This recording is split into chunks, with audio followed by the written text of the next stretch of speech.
皆様ごきげんよう。マダム・フォルトゥナハイバイブレーションリーディングへようこそ。マダム・フォルトゥナです。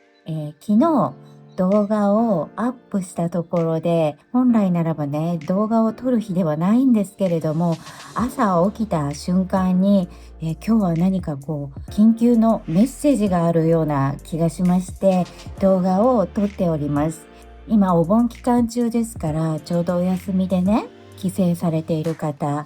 あるいはご家族と旅行されている方がとても多いと思うんですけれども、日常から離れたところで実家やご親戚とのお付き合い、あるいは家族とべったり一緒にいるということで、ちょっとお疲れであったり考えさせられることがある方もいらっしゃると思うんですよね。ということで、今日のリーディングはですね、皆様に対する緊急メッセージということで、全体的なメッセージとビューティーとボディ編もお届けしたいと思います。どうしてビューティーとボディに関するリーディングをするのかと申しますと、日頃からね、自分を大切にしましょうみたいなことを私言っておりますけれども、いきなり自分を大切にすると言われてもピンとこない方もいらっしゃると思うんですよね。例えばお仕事がとても忙しくて時間に追われている方、ご家族お子様の世話や、あるいは親のね介護をなさっていらっしゃって、常々自分を後回しにするということが当たり前の生活を送っていらっしゃる方にとってはね、自分を大切にしろと言われても何をどこから手をつけていいかわからないというのが本音だと思います。そういった場合にはですね、自分のね身を構うということが自分自身を大切にするということにとても直結していますし、具体的で分かりやすい変化が出ますので、今日はねそちらからアプローチしていきたいと思います。はい、では選択肢をお選びください。左から A、B、C です。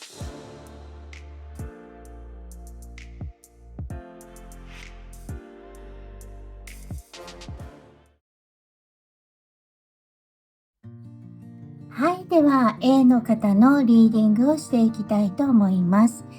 こちらが全体に関わること、こちらがビューティー編、こちらがボディ編としてカードを取っております。ではね、全体的なメッセージから見ていきたいと思います。こちらのカードは最後に総括として見ていきたいと思います。はい、ではこちら見ていきたいと思います。グランディングしてくださいということですね。はい、では2枚目見ましょう。こちらもあれですね。ご自分のね心にあることを、メモに書いて燃やすという、そういった儀式をやりましょうということでね、私も以前の動画でお話ししたことがあるんですけれども、火の性質を持っていらっしゃる方はね、このリチュアルはとても効くと思います。はい、ということでこの2枚で見ていきたいと思います。そうですね、何かここ最近とてもお忙しくって、ご自分自身をケアする時間がない方がとても多かったように思います。そしてそのケアをする時間がないというのはね、ボディとかビューティーとかそういうケアではなくって、ご自分自身との向き合いの時間、あるいは自分の心の整理をね、する時間がなく、ここまで走ってきていらっしゃった方がとても多いのではないかなと思います。きっとご自分の中で蓄積された、心のモヤモヤとか、ちょっとした不満とかね、そういったものがちょっと溜まってきているっていうような感じでしょうかね。だからこのままね、年末まで走っていくっていうのはちょっとしんどいような感じがいたします。ここで一度リセットをするというね、時間を意識的に設けられた方がいいと思います。で、ご自分自身ね、このグランディングするという術を持っていらっしゃる方は、メディテーション、瞑想をなさって、そしてグラウンディングしていただくといいんですけれども、私もそうなんですけど、瞑想ってあんまりピンとこないんですよね。私の瞑想っていうのは、いわゆるこういうね、一般的な瞑想ではないので、ちょっと特殊なのでね、また機会があったらね、お話ししたいと思いますけれども、やっぱりずっと座ってね、瞑想するっていうことが苦手だっておっしゃる方もいらっしゃると思うんですね。で、そういった方はですね、自分の夢中になれること、時間を忘れて集中することができるものをやっていらっしゃったらいいと思います。例えばもうプールでもう無心に泳ぐでもいいと思いますし、あるいは絵をね、集中して没頭して描くでもいいですし、何でもいいと思います。ご自分が集中してできることを、それも時間を忘れてね、本当に集中してできるっていうことをやっていらっしゃったらいいかと思います。そして実際にこうやってね、メディテーションができる方は、宇宙とか上に上がる瞑想ではなくって、しっかりグラウンディングする瞑想をなさっていただきたいと思います。で、上に上がる瞑想とね、このグラウンディングする瞑想ではエナジーが全く違いますので、今のあなたはこのグラウンディングするっていう方が必要であるということですね。で、この大地とつながるということはですね、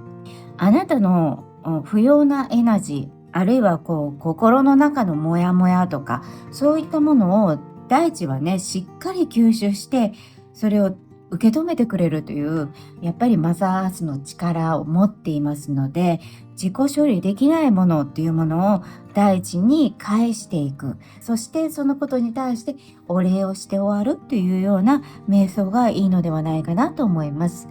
そして大地とつながるということにおいてはですね、瞑想をなされない方は、今でしたら海に行ってビーチを裸足で歩くとか、芝生の上とかをね、裸足で歩くとか、あるいは、これはとても気をつけていただきたいと思うんですけれども、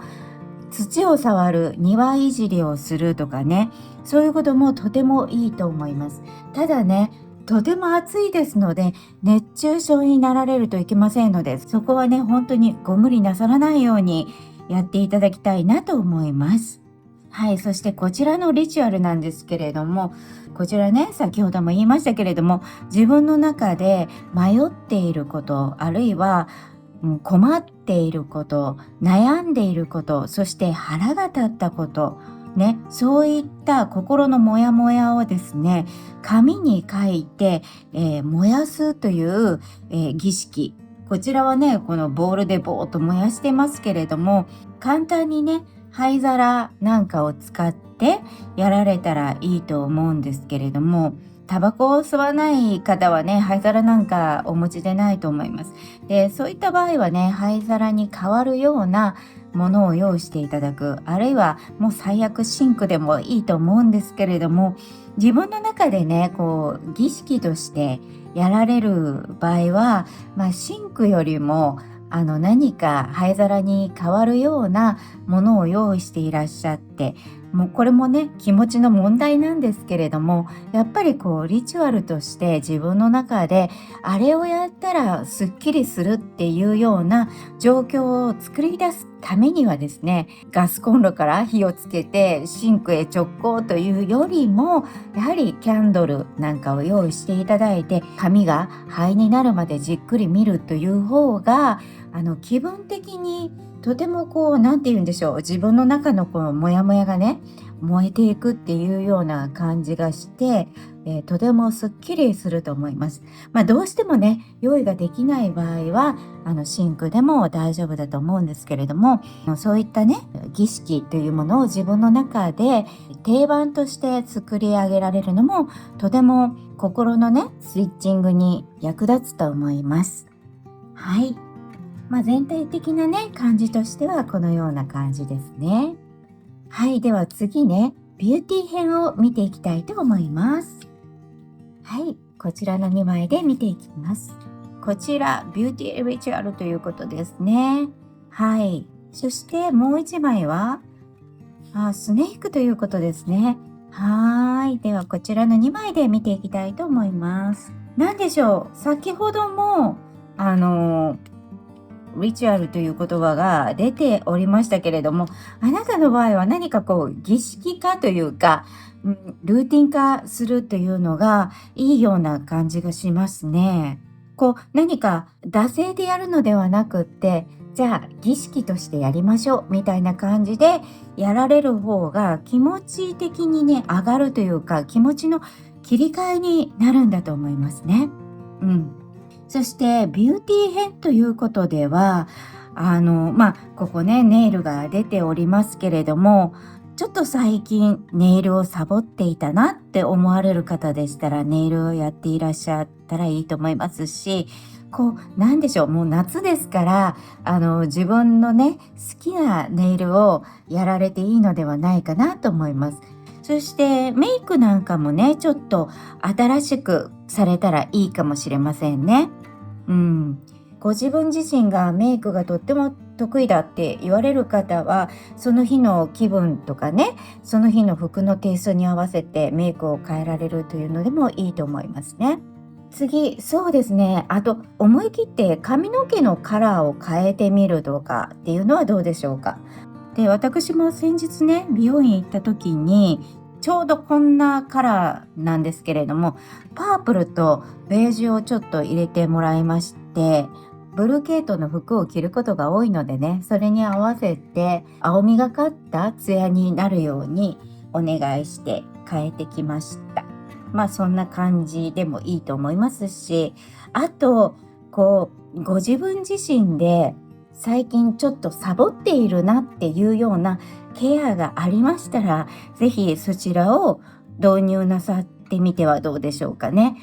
この夏場はね、特に角質ケアを重点的にやられるといいと思います。そしてやはりクーラーの中にずっとおりますとね、もう乾燥がとてもひどいんですよね。だから皆様もね、潤いケア、保湿をしっかりなさるように気をつけられたらいいかなと思います。とにかくご自分の中で最近ちょっと手をかけていないなって言われるところに重点的にやられると、すぐに結果が見て取れると思いますのでね、ちょっと毎日ね、何かビューティーを取り入れていただいたらいいかなと思います。そしてそんなビューティーにかける時間がないわっておっしゃる方はですね、例えばボディーソープとか、シャンプーとかね、入浴剤、そういったものをちょっとリッチなものに変えるでもいいんではないでしょうかね。ご自分の好きな香りに変えるとか。私はちょっとしたプレゼントに香水出しているブランドのボディーソープをプレゼントすることがあるんですけれども、とっても喜ばれるんですよね。これ男性にも喜ばれると思います。で、自分でそのブランドもののボディシャンプーなんて買わないじゃないですか。だからちょっとした贅沢としていい香りに包まれて毎日体を洗うっていうのもいいと思いますね。時間がなくても簡単にできるケアですのでいいのではないかなと思います。で、こちらね、スネークということなんですけれども、そういったね、ビューティーをやられると、あなたの場合はね、もうすぐに結果が出ると思います。で、周りにね、嫉妬されるぐらいね、とても美しく大変身なさると思います。やはりね、私たち、見た目が変わるということが一番手っ取り早い、気分の上げ方、そして気分のスイッチングの仕方だと思うので、ビューティーをね、ちょっとしっかり頑張っていらっしゃったらいいのではないかなと思います。もうお友達からもね、すごい最近綺麗になったけど何使ってるのって聞かれるぐらいね、ちょっと私も教えてよって言われるぐらいね、激変されるのではないかなと思います。ね、だからちょっとメイクとか頑張っていらっしゃったらいいのではないかなと思いました。はい、では次ね、こちらね、ボディ編ということで見ていきたいと思います。こちら歌を歌うということですね。これ何を持ってるのでしょうか。最近流行りの小型の扇風機にしか見えないんですけれども、歌を歌うということなので扇風機ではないと思うんですけど、何でしょうかね。ね。はい。そしてこちらはね、ライダーということで、ね、新しい始まり、そしてスピーディーということなんですけれども、今日はこれがとっても気になるので、こちらの方行きたいと思うんですけれども、私これどう見ても、ヘアブラシにしか見えないんですよね。そしてとても綺麗なね、ヘアをしていますので、ボディヘッということでは、ちょっと頭皮ケアとか髪の毛のケアをやっていらっしゃった方がいいのかもしれません。今ね、もうこの紫外線を浴びて、頭皮もとてもお疲れだと思います。そして体の中で頭皮が一番油が出るところですので、どんなにお疲れの日でもね、シャンプーを毎日なさって、されているとは思うんですけれども、そしてその前にしっかりとブラッシングをなさってくださいね。で、今、頭皮をケアすることが秋冬になってね、髪の毛がこう疲れて細くなったり、抜け毛のね、ケアにもなると思いますので、今しっかりね、ヘアケアをなさるということがいいと思います。そして、プールに行ったり、海に行ったりっていうようなことがね、このシーズンですからあると思います。なので、やっぱりね、ちょっと髪の毛がだいぶお疲れだと思いますので、ケアをなされること。そして、そうですね。あと、歌うということですので、あなたの場合はね、ボディケアっていうのは先ほど言いましたこのビューティー編でできるんだと思いますね。で、ここで歌を歌うということはですね、体はとても元気な方だと思うんですね。ただ、ストレスがちょっと多い方かなと思います。で、それをね、そのまま放置していると、ちょっとこうビューティーが下がりがちだと思いますので、ストレスをためないということで、カラオケなんかいいんではないでしょうかね。こうご自分をね、発散するという意味において、大声を出すっていうのはとてもいいと思います。ちょっとカラオケ苦手だわっておっしゃる方は、そうだなあ。こっそりと家で好きな音楽をかけて踊るとか、ちょっと口ずさむとかね、何かこう音楽に合わせてやられることがいいと思います。で、別に踊らなくったって音楽に合わせて気分が乗って、例えば料理するとかね、アイロンがけしたりとか、そういうのでもいいと思いますね。そういうことでもね、あなたの場合は結構発散されるんじゃないかなと思います。ね。はーい。では最後に全体へのメッセージ、こちらのカードを見てみたいと思います。お馬さんですね。そうですね。ビューティー編も、そしてこちらね、全体に関することも、どちらもね、リチュアルということで、儀式としてやってくださいっていうふうに出ていますね。なので、それは1回だけではいけないということですね。それをね、継続することによって、ご自分自身に、浸透させるために、ちょっと時間がかかるということですね。例えば人がね、馬に乗るっていうと、ある程度訓練が必要ですね。人間の方も訓練が必要ですけれども、なんといっても馬の方が訓練が必要なんですよね。私のことになりますけれども、内モンゴルに行った時にですね、こう乗馬をする機会があったんですけれども、その時本当にびっくりしたんですけれどもね、乗馬をするって言ってるのに、馬が足りないんですよね。で、どうするのかなと思ったら、そこら辺にいるね、野生の馬をロープで引っ掛けてきて、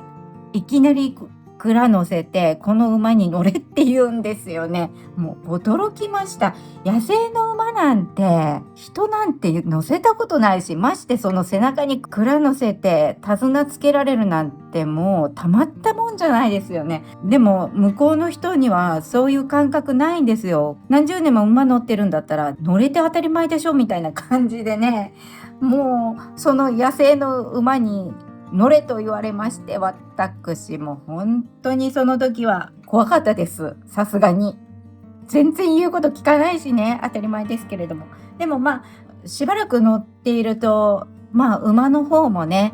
この人は馬の扱い分かってるんだなっていうような感じで、慣れて人馬一体となりましたけれども、それでもやっぱりトレーニングというか、もうお互いを調教する時間っていうのが必要なんですよね。だからやっぱりご自分を訓練するトレーニングだと思って、1回2回でやめるのではなくって、神聖な儀式としてやっていらっしゃったら必ず、結果は出ますということですね。で、このお馬ちゃんのね、カードが出たっていうことは、あなたはね、とっても賢い方だと思うんですよね。そして気配で相手が望んでいることがわかるというかね、ちょっと相手が動いただけで、あれが欲しいんだなっていうことが分かって、さっと取ってあげるとか、もう気配りを超えた天性の感覚を持っていらっしゃると思いますね。そしてきっとね、目が印象的で、まつげがとても長かったり、黒目がちのね、とても愛らしいお目目をされているのではないかなと思います。そして自分が心を許した方にはとても従順というかね、その方のために全力を尽くすという、そういった方だと思います。そういった方だからこそ、ついつい自分のことがね、後回しになったり、ちょっと嫌だなとか、ちょっとそれ違うと思うようなことがあっても、ぐっと、飲み込む、そして我慢していらっしゃって、ちょっとした不満をためがちになってしまっているのではないかなと思います。だからそれをね、相手にぶつけるのではなく、こういうね、燃やすという儀式とか、あるいはご自分のケアをすることによって、自分自身がいつもハッピーで気分が良ければ、些細なことって気にならなくなりますから、ぜひね、ご自分に手をかける、そういった時間を持っていただきたいなと思います。はい。では、これにて A さんのリーディングを終わりたいと思います。ありがとうございました。もしよろしければ、グッドボタンとチャンネル登録で応援していただけるとありがたいです。では、またお会いしましょうね。ごきげんよう。はい。では、B さんのリーディングを始めていきたいと思います。こちらが全体に関わるメッセージ、こちらがビューティー編、そしてこちらがボディ編としてカードを取っております。こちらはね、全体に関わるメッセージとして一番最後に見ていきたいと思います。はい。では、全体に関わるメッセージね、見ていきましょう。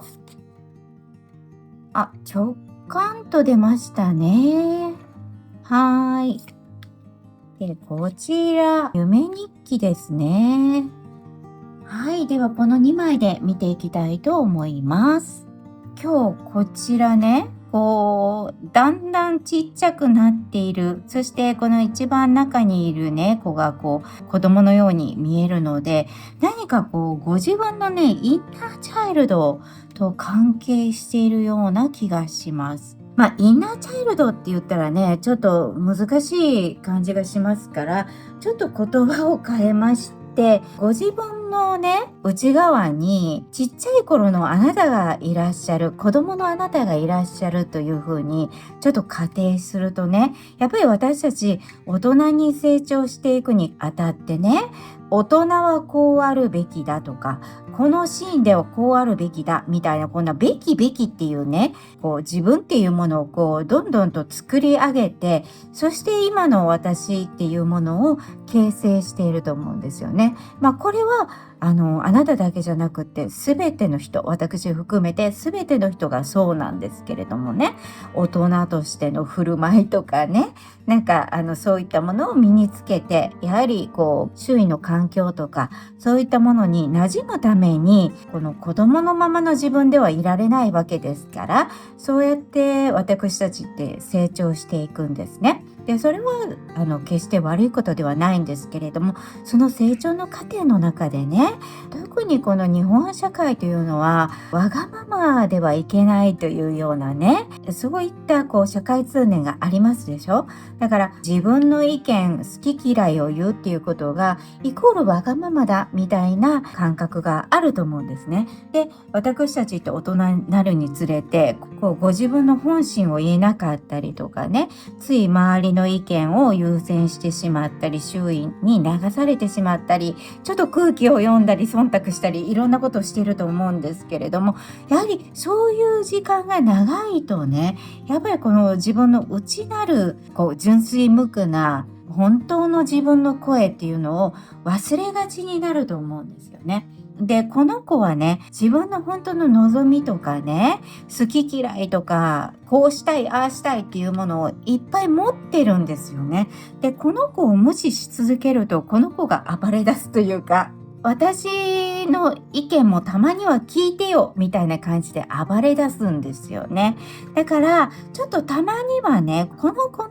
話、意見もたまには聞いてあげるっていうことがちょっと必要な感じもしますよ。うん。でね、あなたの場合はね、そうすることによってこの第三の目が開くというような感じがいたします。もともとね、直感力がすごくある方だと思うんですね。で、最近その直感力をあんまり使ってないなとか、最近ちょっと自分の直感力が鈍っているなって思われる方は、ちっちゃいご自分を構っていらっしゃらなかったんじゃないかなと思います。だからちっちゃい自分を構うということは自分の内なる声を聞くっていうことですから、自分を丸裸にするっていうことになりますので、この子のちょっとご機嫌を取ってあげるっていうことをなさったらいいかなと思います。うん。で、こちらがね、夢日記っていうことなんですけれども、実際夢をね、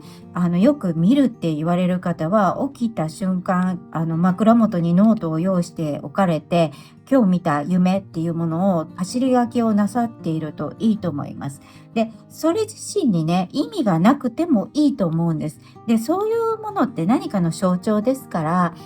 後でね、読み返した時に、こういうことだったのかっていうことがわかる時が来ると思いますし、例えばね、私、夢なんて全然見ないんですって言われる方もたくさんいらっしゃると思います。私もそうですね、ほとんど夢見てるんでしょうけれども、全く覚えていないんです。でも、人間っていうのは必ず夢を見ています。で、その夢を見ている時間帯にね、魂が里帰りをして、魂が休息をしている、あるいはね、脳が今日一日あったことなんかを整理している時間というふうに言われていますので、睡眠というのはとても大切な時間なんですね。最近ちょっと睡眠不足だなとか、睡眠の質が落ちているなって言われる方は、ちょっとこの睡眠ケアをなさるといいと思います。一日中ね、パソコンを夜遅くまで見ていると、脳が興奮してですね、なかなか寝つけないということがあるんですね。で、そういう時はもう思い切って睡眠導入剤を飲んで寝るようにしています。そして暑いとですね、なかなか寝つけないですよね。そういった時はアイスノンを枕代わりにして寝ているんです。そうするとね、とてもよく眠れるんですよ。だから寝つきが悪いなっておっしゃる方はね、アイスノンを使われるといいと思います。今ね、本当に凍らしても硬くならないアイスノン出ておりますので、そういったものをちょっと導入しながら睡眠の質を高めていらっしゃったら、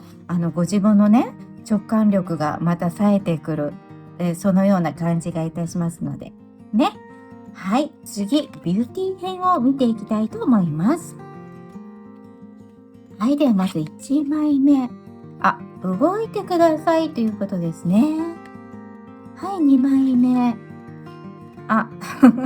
缶オケということで、これなんかめちゃくちゃ可愛いですね。缶詰の中に入っていますね。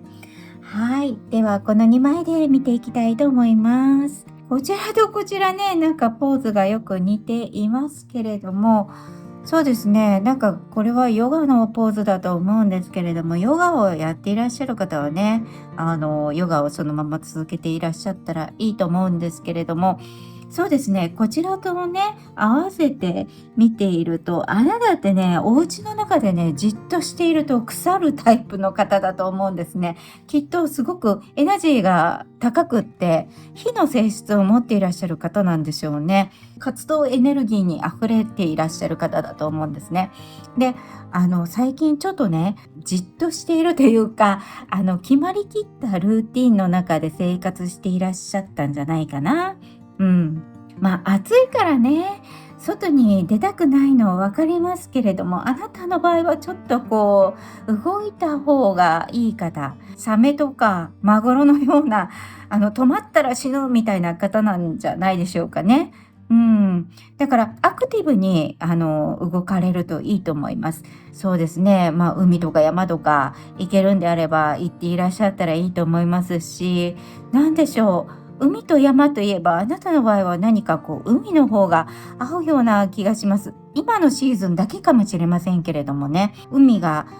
とても合っているような気がします。浄化能力がありますからね。まあ、プールとか、行かれて海とかで泳がれるのもいいと思います。あるいは、そうですね、星空を見るというのもいいかもしれません。もう変わり映えしない日常というのが苦手というかね、そういう生活を送っていらっしゃると、モチベーションがダダダダダッと下がっていかれる方だと思うんですね。で、そうしているとね、この直感力が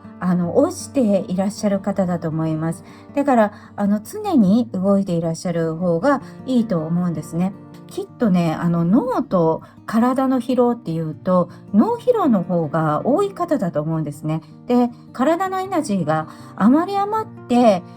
こう動き足りないから寝つけにくいっていうようなこともあると思うんですよね。ですから、今日はあんまり動いてないなっておっしゃるときはですね、ちょっと駅一駅手前で降りて歩かれるとか、何かそういった工夫をなさって体を動かして、体とそして脳の疲労を取るというようなことを心がけられたらいいのではないかなと思いました。はい、ビューティー編は以上ですね。はい。そしてボディ編を見てみましょう。あ、こちらですね。子宮ちゃんのマークですね。はい。そして、子供というカードが出ました。はーい。では、この2枚で見ていきたいと思います。そうですね。今、実際、妊活をやっていらっしゃる方がいるんでしょうかね。その方は、その妊活を続けられるとね、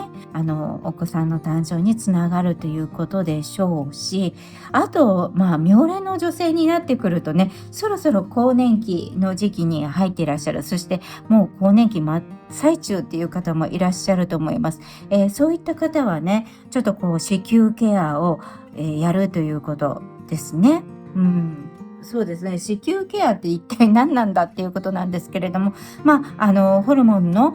バランスを取るお薬をね、実際処方していただいて飲むっていうのもいいですし、まあ、そういったハーブなんかをね、調合していただくっていうのもいいですし、妊活をやっていらっしゃる方、そして今、ホルモンが乱れていらっしゃる方、更年期の方、すべての方に共通するということは、やはり子宮を冷やさないことっていうことですね。ホルモンのバランスっていうものに、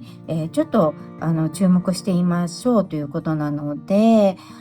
一度婦人科に行ってね、チェックしていただくのもいいかと思います。うん、あとそうですね、何でしょう、子宮ケアって何がありますかね。デリケートゾーン専用のソープ、ジェルとかそういったものがあります。ケアをなされるというのもいいでしょうし、あとそのホルモンバランスの乱れに関してはですね、やはり病院に行かれるのが一番だと思います。そして中にはね、もうセックスレスなんだっておっしゃる方もいると思うんです。で、そのセックスレスになればね、もう女として終わっているのかっていうとそうではなくって、やはりこう愛のないセックスを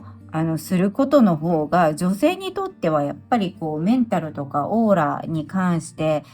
ダメージを受けることが多いので、まあ別にご自分がなさりたくないのであれば、別にレスでもいいと思うんですね。で、その分、女性ホルモンを活性化するっていう手段は、何もセックスをするとかね、お薬を飲むということだけじゃなくって、もう本当に童心に帰るような自分の喜びを見出すことだと思うんです。何でもいいと思います。自分がもう心から楽しいとかね、嬉しいとか気分上がるっていうようなことをなさっていると、もう女性ホルモン活性化されますから、それこそ自分の好きなね、アイドルとかアーティストの追っかけをするとか、ライブに行くとか、夏フェスに行くとかね、そういったことでも十分活性化されると思います。で、もう自分が大好きなね、ドラマを見てね、キュンキュンするでも十分だと思いますよ。うん。でね、とてもいいドラマだったとしても、泣けるドラマはちょっと見るのを控えられた方がいいと思います。というのはですね、昔私仕事でね、中国に毎月行っていた時があるんですね。で、その時必ず向こうの病院で、大学病院の中に西洋医学科と中医という科があって、で、その中医の中に鍼灸とマッサージっていうのがあるんですね。で、針を打っていただいたり、ボディケアをしてもらってたんですけれども、で、その時にね、おっしゃってたのが、その先生がね、最近中国人も韓流ブームで韓国のドラマをよく見てね、で、その韓国のドラマって劇場型というか、泣かせるドラマ多いじゃないですか。で、それを見てね、泣く人が多いから、みんなね、背中が張っているっていう風におっしゃってました。なんか、ソンス先生曰く、泣くと背中が張るらしくって、だからあんまり泣くドラマを見るのは良くないよっておっしゃっていたのを今思い出しましたね。うん。だから、どうせ見るなら、本当にラブストーリーでキュンキュンするような、そういったドラマを見て、ご自分のね、女性ホルモンを活性化する方がいいのではないかなと思いました。はい。では、最後にね、この全体に関わるメッセージを見てみたいと思います。やはり、こちらね、このカードね、アバンダンスということで、やはりあなたはね、直感力がある方なんですよね。うん。こちらもね、宇宙から、しっかりとテレパシーというか、メッセージを受け取ることができる方ということなので、今あなたにはですね、この宇宙というか、ハイヤーセルフというか、崇高な世界からたくさんのメッセージがあなたに降り注いでいる。そしてあなたはね、しっかりと守られているということなんですね。で、守られているんだけれども、受け皿になる側がそれを受け止めきれないと、やはり降り注いでいてもダダダッと流れ出てしまいますよね。だから今このね、動いてご自分をね活性化させる、そして夢をね、見る、あるいは睡眠をしっかりとるということがあなたのこの受け皿を整えている、そういった感じがいたします。特にやっぱりしっかり動いてしっかり寝るっていうね、もうこの子供のような生活をすることがあなたにとってはこのご自分のね受け皿を整えるというか作り上げるという部分においてとても重要な作業なんだと思いますね。だからもう本当に子供の頃を思い出してしっかり食べてしっかり遊んでしっかり寝るじゃないですけれども、それに近い生活をちょっと心がければですね、すぐにこのあなたの直感力というか、あなたはもともとねこの第三の目が開いていらっしゃる方なので、直感力がまた戻ってきますよ。そしてすでに持っていらっしゃる方でしたらもっとね工事からのメッセージを、たくさん受け取ることができますのでね、はい、ぜひそのような生活をなさってみていてはどうでしょうか。はい、ということで B さんのリーディングこれで終わりたいと思います。ありがとうございました。もしよろしければグッドボタンとチャンネル登録で応援していただけるとありがたいです。ではまたお会いしましょうね。ごきげんよう。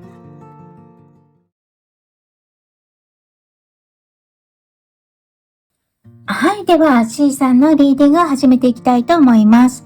こちら全体に関わるメッセージ、こちらはビューティー編、そしてこちらがボディ編として取っております。で、こちらのカードはね、この全体に関するカードとして一番最後に見ていきたいと思います。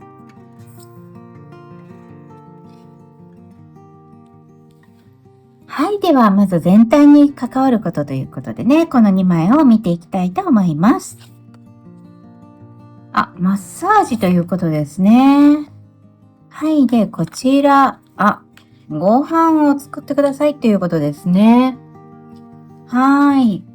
ですね、何か最近とってもお疲れなのでしょうかね。ちょっとこの腰のところをね、大きく色が変わっています。夏の間にね、体を冷やしますと、秋口ちょっと冷えてきますと、腰にね、ダメージがきますので、ぜひお気をつけくださいね。私もね、昔、4年に1回ぎっくり腰を起こしてたんですよね。それも秋口、そうですね、10月中旬とかなってくるとね、危険だったんです。もうほんと些細なことでぎっくり腰になるんですよ。で、そうならないためにもね、体をね、温めるということをちょっとお気をつけください。そして、ここね、やっぱりスマホを見ている、あるいはパソコンをね、ずっとお仕事からやっていらっしゃると、やっぱりこの首をね、ずっと下向けていらっしゃいますから、やっぱりここね、肩、首、パンパンに張っていきますのでね、体のケアというね、こともなんですけれども、それ以前に、体勢をね、ちょっと変える。もう下向かないように変えるということがいいんじゃないかなと思います。基本的に私はもう下向きたくないので、デスクトップを使っているんですね。で、職場がね、どうしてもノートだと言われる方いらっしゃると思うんですけれども、本当はね、大きなモニターをね、使われた方がいいんだけれども、モニターってやっぱり高いから、そうだな。利便性とか考えたらね、キーボードを買われる方がいいと思いますね。ちっちゃな折りたたみができるとか持ち運びできるようなキーボードみたいなのも売ってますから、モニターは自分の目線まで、ちょっと高くね、何か積んであげられて、キーボードはね、別にされるといいんじゃないかなと思います。もう、Bluetooth でね、飛ばせますので、簡単にね、キーボードだけ、買われて、なるべく下を向かないっていうようなね、ことをなさるといいのではないかなと思います。そして、この足のマッサージ、手のマッサージ、そして腰ということなので、やはりね、体をちょっと冷やしていらっしゃる方が多いんじゃないかなと思います。もうやっぱりね、暑いからエアコン効いた部屋にいますし、そして暑いからといってね、冷たいものを取ってしまいがちなんですけれども、あなたの場合はね、あんまり体を冷やすとね、いけない内臓に、大きなダメージを受けるような感じがいたしますので、なるべくね、体を冷やさないように気をつけていただきたいなと思います。そして、シャワーで済ませるのではなくて、毎日必ず湯船に浸かるようになさる。そして、実際にね、ご自分でマッサージされるのもいいですし、マッサージしてもらうというのも、あなたにはとてもいいと思います。で、そのマッサージもですね、そうだな。あなたの場合はね、パートナーの方とか、お子さんでもいいと思うんですね。そういった方にね、マッサージをしてもらう。本当に肩こりとか腰痛とか、ちょっと内臓がね、弱っていらっしゃるっていう方は、本当にプロの方に身を委ねてやってもらうことがいいと思いますけれども、あなたの場合はね、パートナーの方にちょっとマッサージしていただくと、自分のね、女性的な魅力とか女性ホルモンがまた活性化してくると思うし、お子さんがいらっしゃったらね、お子さんとのスキンシップを高めるということで、ご自分自身がとても満たされると思うんですよね。だから、スキンシップをちょっといつもより多めになさるっていうのがいいと思います。こんだけ暑いからね。人とくっつきたくないと思うかもしれませんけれども、本当にあなたがもし弱っていらっしゃるなと思うんだったらね、お腹とか、みぞおちとか、あるいは腰とかっていうところに手を当ててもらうだけでもいいと思うんです。手当てじゃないけれどもね。そういうふうなことをしていただくと、愛情とかね、本当に体のぬくもりっていうものを通じて、あなたのハートもね、十分に潤してもらえると思いますので、ちょっとスキンシップをなさってみるといいと思います。はい。そしてですね、ご飯を作ってくださいっていうことなんですけれども、あなたね、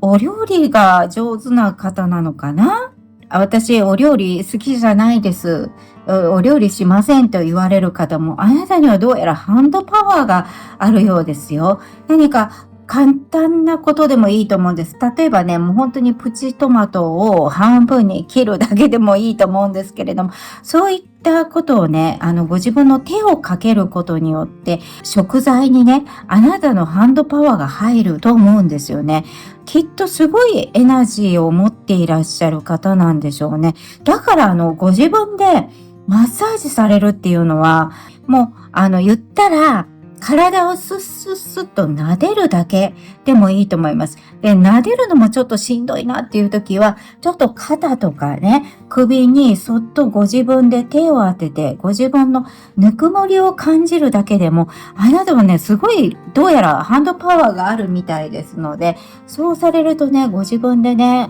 すごく癒されると思いますね。うん。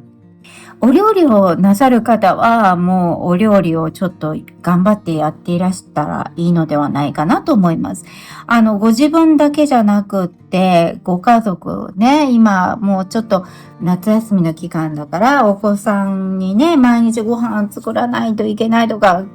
子供たちが帰省で帰ってきたからね、いつも以上にお料理しないといけないって言われる方いらっしゃると思うんですけれども、あなたのパワーをみんながもらって、みんながね、愛情深く、そして健康になれるということですので、ちょっとお料理をね、頑張っていらっしゃったらいいかなと思います。で、それ以外にもですね、ご自分でお料理を、作るということ、そしてマッサージをするということで、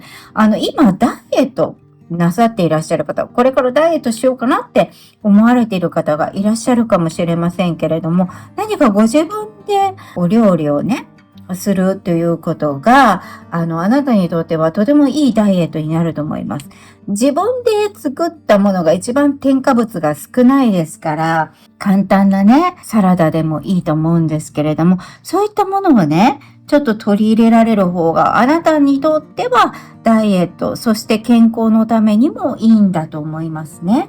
なんかこう工夫して、やっていらっしゃったらいいのではないかなと思いました。はい。では次ね、ビューティー編を見ていきましょう。はい。こちらの2枚で見ていきたいと思います。ヘルスケア、ヘルスチェックということですね。ちょっと病院に行ってみましょうということですね。はい。で、こちらがクローバーですね。はい。では、この2枚で見ていきたいと思います。ビューティー編ということでね、ドクターが出ておりますので、そうですね、婦人科に行って、ちょっとチェックをなさるというのがいいかもしれませんね。やはりね、女性ホルモンの乱れであったりね、あるいは、そうですね、自律神経の乱れとかね、やはり暑くて寝苦しいとね、やっぱりちょっと自律神経乱れがちですので、そういったところをね、チェックするでもいいですし、あと、そうですね、美容クリニックに行くのもいいかもしれません。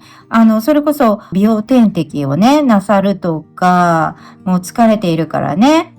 プラセンタ入れるとか、そういうのもいいと思いますし、そうですね、今もこの日差しがきついですからね、もうシミができやすいですので、そういったね、ケアをなされるでもいいですし、あと何でしょう。やはりもう30歳以上の方であれば、乳がんとか子宮がんとかね、検診をなさる、これを機にね、なさるっていうのも、今がいいチャンスだっていうことですね。今、クリニックにかかるというのは健康的なことでもね、美容的なことでも、今かかるということがね、どうやらあなたにとってとてもいいチャンスであるということですね。ご自分自身に足りないビタミンとかね、栄養素とか、そういったチェックをきちんとね、病院で受けるとか、あるいは今頃ね、遺伝子レベルで調べてくれるチェッカーみたいなのありますよね。そういったものを受けてみるとか、何か体質とか肌質とか、女性ホルモンとか、そういったものの変わり目にいらっしゃるのかもしれません。そしてですね、お肌とか髪の毛のケアとか、そういったことも今やっていらっしゃることがいいと思います。やっぱりね、夏って暑いからね、やっぱりついついケアとかをお風呂上がりにね、するっていうのがもう暑くって、ちょっとサボりがちだと思うんですけれども、今サボっていらっしゃるとね、やはり秋口になってからね、お肌が乾燥してボロボロになったりね、そういうことになってきますので、今ね、しっかりケアをするということがあなたのビューティーに直結しているような気がしますのでね、病院、クリニックに行かれるというのもいいですし、そういった診断キットみたいなのを使われるのもいいかと思います。はい。では次ね、ボディ編ということで、こちら見ていきたいと思います。はい、ハイドレートということですね。はい、こちらは、レディーというカードが出てまいりました。はい、ボディ編で、こちらね、やはりちょっと飲料水というものに気を配ってみましょうという感じがいたします。今暑いからね、外出た時にアイスクリームとかジェラートとか、あるいはかき氷とかを取りがちなんですけれども、ちょっとそれをね、控えてお水に変えてみていらっしゃってはどうでしょうかね。やっぱりこの暑い時にね、甘いものを取るとね、血がね、ちょっとドロッとしがちですよね。で、あなたの場合ね、ちょっと体のね、クレンズをした方がいいっていうような感じがしますので、一番手っ取り早いクレンズっていうのはやはりお水を取るということですね。で、そのお水もね、いろんなものを試されて、軟水から硬水までいろんなね、種類がありますので、いろんなお水を試されて、自分に合うものをね、飲んでいらっしゃったらいいかなと思います。ね、日本人は、あんまり海外のミネラルウォーターっていうのはね、硬水で合わないという方もいらっしゃいますからね。ご自分でいろいろ試されたらいいかなと思います。私はもうケース買いしているお水は、温泉水99っていうのですね。もうこれはお料理から飲料水すべてに使っていますね。あとですね、お水ということで、プールに行かれるとか、あるいは川とかね、海とか、そういったところに行かれるというのもいいと思います。これはもう夏に限ってだと思うんです。今のシーズンに限ってだと思うんですけれども、お水があなたにとってとても相性がいいということで、ご旅行でもね、海辺に行かれるとクレンズされると思うんですね。で、それはもう体の中がという、もうその場合はもうメンタルからね、もうストレス発散っていう感じがしてね、オーラもとっても美しく整えられると思いますね。そして、はい、こちらのカードからは淑女ということなんですけれども、今日はね、この大きなお帽子にとても目を奪われておりますので、そうですね、ボディケアということなんですけれども、紫外線対策をね、しっかりなさった方がいいと思います。お外にね、行かれるとき日傘をするとか、日焼け止めを塗るとか、あるいはこの大きなね、お帽子をかぶるとか、サングラスをなさるとかね、そういうことをしっかりなさってください。はい。そしてですね、健康に関しては、何か、おばあちゃんの知恵袋じゃないですけれども、あなたのお母様とかね、おばあちゃまから、何か、引き継いでいるというか、ご家庭でやっていらっしゃった健康法というか、何かあると思うんです。この夏ね、暑い時、夏バテしないようにこれを我が家ではずっと食べていたとかね。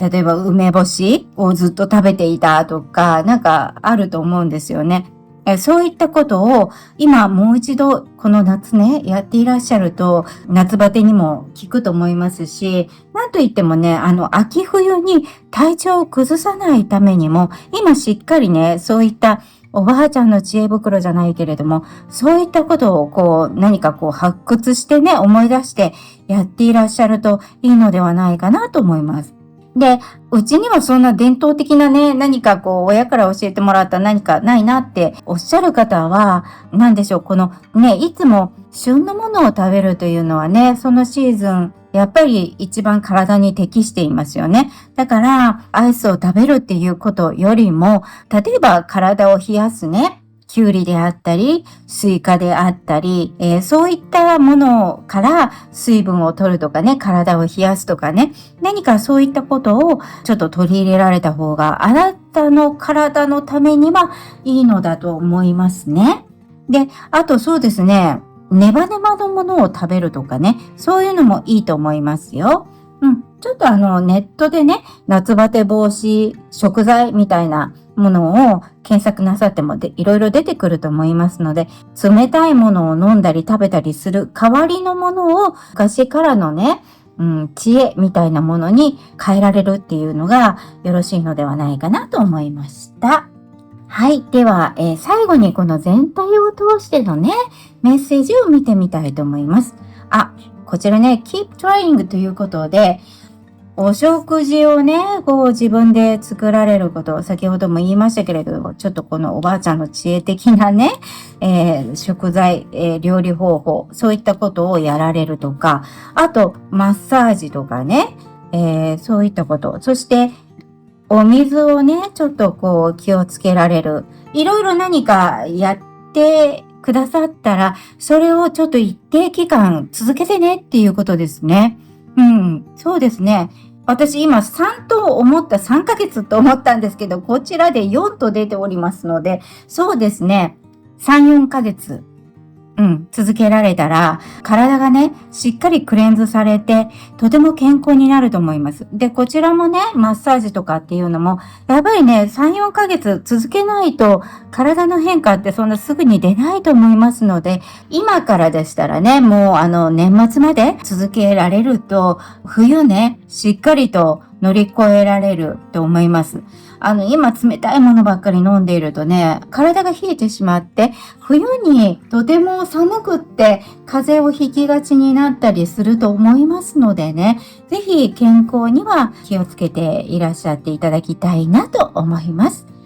はい。では、これで C さんのリーディングを終わりたいと思います。ありがとうございました。